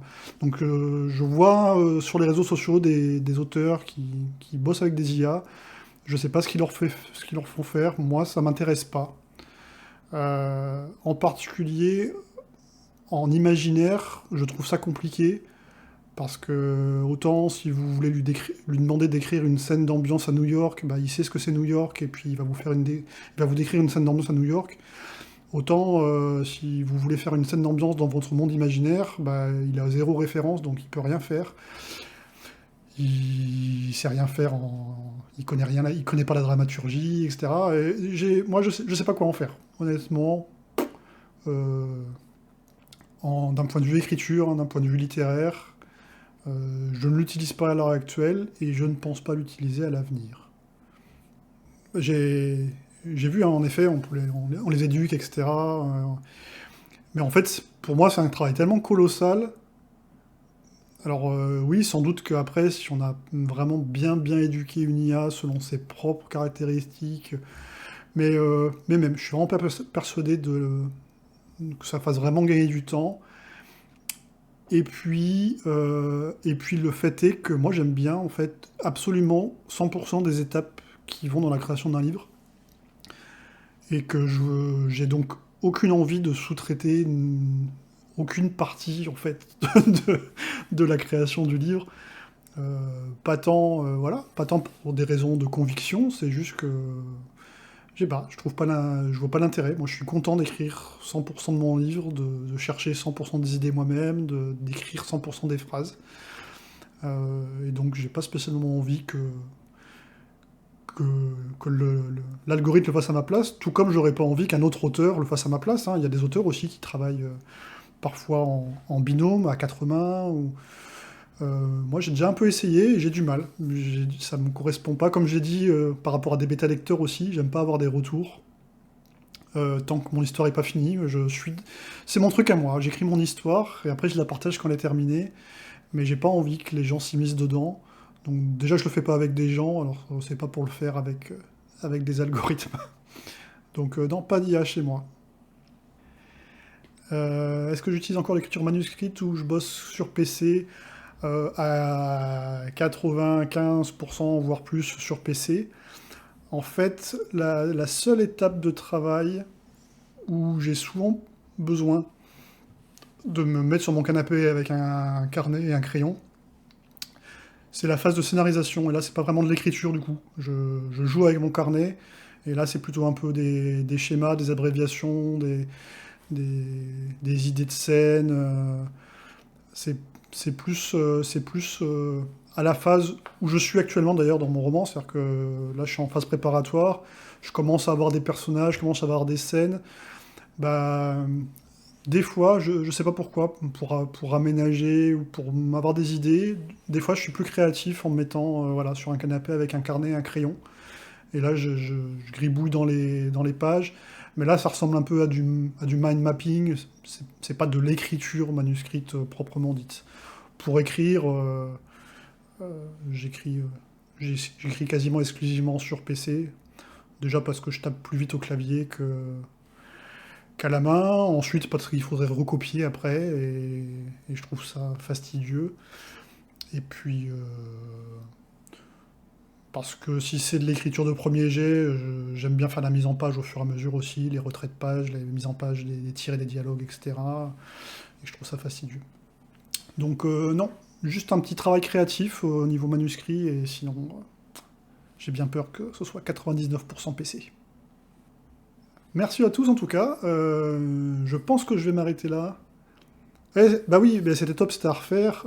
C'était ce que j'avais dit aussi, on avait passé une super soirée lors du Nano en novembre, alors pas l'année dernière, mais l'année d'avant, c'était en 2022. Et puis bah, le temps passe, et puis on a tous nos projets, et on n'a pas dit on va le refaire, et puis on refait pas. Là, c'était l'occasion de la sortie du livre. Moi, ça me faisait plaisir voilà, d'éventuellement d'en parler. Forcément, ça fait faire un peu de com. Et puis, bah voilà, Scribook, moi, c'est cher à mon cœur aussi depuis le début de participer à la communauté, etc., de pouvoir éventuellement répondre à certaines de vos questions. Donc c'est cool. Donc, euh, donc voilà. Mais c'est vrai que ça serait bien qu'on organise ça un petit peu plus souvent. On va essayer. Écrivez bien en tout cas. Je semble pas être très présent sur le Discord, mais je suis régulièrement de loin. Donc si vous avez des questions prochainement, des compléments, etc., vous pouvez venir les poser même sur le salon échange avec Stéphane Arnier. Je vous promets pas d'y répondre dans la journée, mais n'hésitez pas, je suis là de loin, je rôde autour de Scribook. Merci encore, passez une bonne soirée, et puis à très bientôt.